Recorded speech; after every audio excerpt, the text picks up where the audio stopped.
क्या कांग्रेस का हाथ आतंकियों के साथ है?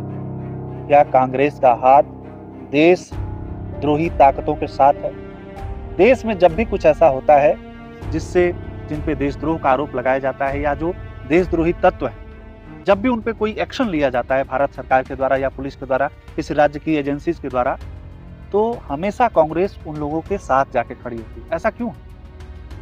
ऐसा क्यों है कि कांग्रेस ये भूल जाती है कि 70 साल तक इस देश में उसने राज किया है और 70 साल तक इस देश में राज करने वाली पार्टी कभी कभी भाजपा का विरोध करते करते हताशा में निराशा में ऐसी चीजें बोल जाती है, ऐसी चीजें वो कर जाती हैं जिससे लगता है कि क्या 70 साल तक इन लोगों के हाथ में देश था।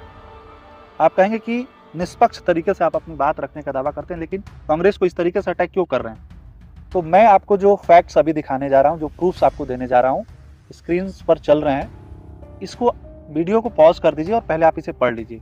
जो लोग नहीं अंग्रेजी समझ पाते मैं उन्हें हिंदी में ट्रांसलेट कर देता हूँ। मुंबई कांग्रेस का ये ऑफिशियल ट्विटर अकाउंट है, उस पर उन्होंने पोस्ट किया है। कुछ जो पोस्ट किया है उसमें जो उन्होंने लिखा है मैं उसका हिंदी अनुवाद आपको बताता हूँ। जैसा कि आप सबको पता है, अमेरिका में और कनाडा में भारत विरोधी जो तत्व है वो एक कॉन्स्पिरेसी करके भारत सरकार को बदनाम कर रहे हैं। इसमें लॉरेंस बिश्नोई गैंग के साथ एक उनका कनेक्शन बता रहे हैं, जो जिसके लिए उनके पास कोई प्रूफ नहीं। खुद कनाडा के पीएम ट्रूडो जो लेफ्ट लिबरल्स को खुश करने के लिए इस तरीके की बकवास करते रहते हैं, जब उनसे पूछा गया कि आपके पास ये प्रूफ्स कहाँ से आए, एविडेंसेस जो आप बता रहे, तो उन्होंने कहा कि ना तो मुझे एजेंसीज ने दी है, ना ही मुझे सरकार के किसी आदमी ने दिया है, ये जो खालिस्तान जो संगठन है उसने दिया है। सोचिए, कनाडा के पीएम जस्टिन ट्रूडो को जो खालिस्तानी है उनके एविडेंसेस पर भरोसा है, और उनका साथ कौन दे रहा है? हमारे देश में 70 साल तक राज करने वाले कांग्रेस के लोग और ऐसे पत्रकार, निष्पक्ष पत्रकार और सांसद जो सोचिए महुआ मोइत्रा, सागरिका घोष, बरखा दत्त, ये लोग ट्वीट कर रहे हैं कि आतंकवादी पन्नू की हत्या करने में भारत की जो खुफिया एजेंसी है रॉ, उसका एक अधिकारी विकास यादव शामिल है। ये भारत के लिए काला अध्याय है, ये भारतीय जनता पार्टी की एक और नाकामी है। सोचिए, ये बात कौन बोल रहा है? ये कनाडा या अमेरिका या किसी भारत के खिलाफ नफरत फैलाने वाले देश का कोई पत्रकार नहीं बोल रहा है। ये वो लोग बोल रहे हैं जो आपके भारत की पार्लियामेंट में सदस्य है, महुआ मोइत्रा, बरखा दत्त, सागरिका घोष। इंटरनेशनली ये लोग, इनको सम्मान मिल चुका है, मतलब निष्पक्ष पत्रकारिता करने का, समझ रहे हैं ना? ये लोग ये बात ट्वीट कर रहे हैं कि भारत के रॉ के अधिकारी उसमें शामिल हैं, और ये शर्मनाक है।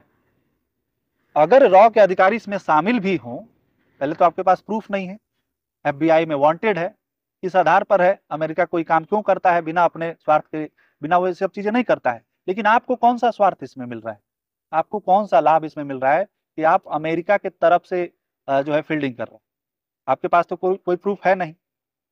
अब इसमें सागरिका घोष, बरखा दत्त का तो समझ में आ रहा है, महुआ मोइत्रा का भी समझ में आ रहा है, क्योंकि ये तो एकदम मतलब इनका क्या व्यवहार है और किस तरीके से ये देश के भी खिलाफ चले जाएं सत्ता के लिए, इन पर कोई भरोसा नहीं।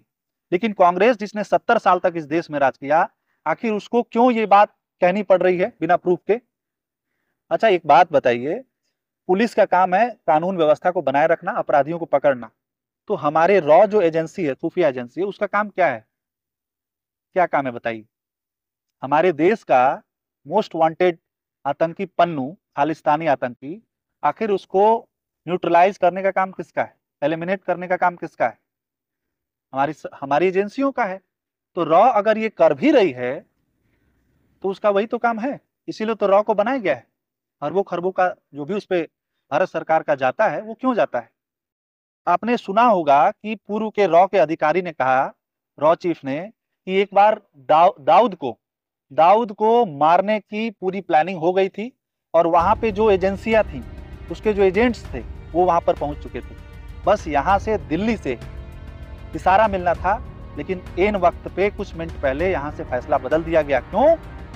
क्योंकि दाऊद एक विशेष समुदाय से आता है और उस विशेष समुदाय का वोट कांग्रेस को लेना है। क्या ये देश मुसलमानों का नहीं है? मुसलमानों में कुछ प्रतिशत जो इस तरीके की गतिविधियों में शामिल हैं, जिनका मानसिक स्तर जिहाद को लेकर अग्रेसर में रहता है, आखिर उन्हें ही खुश आपको क्यों करना है?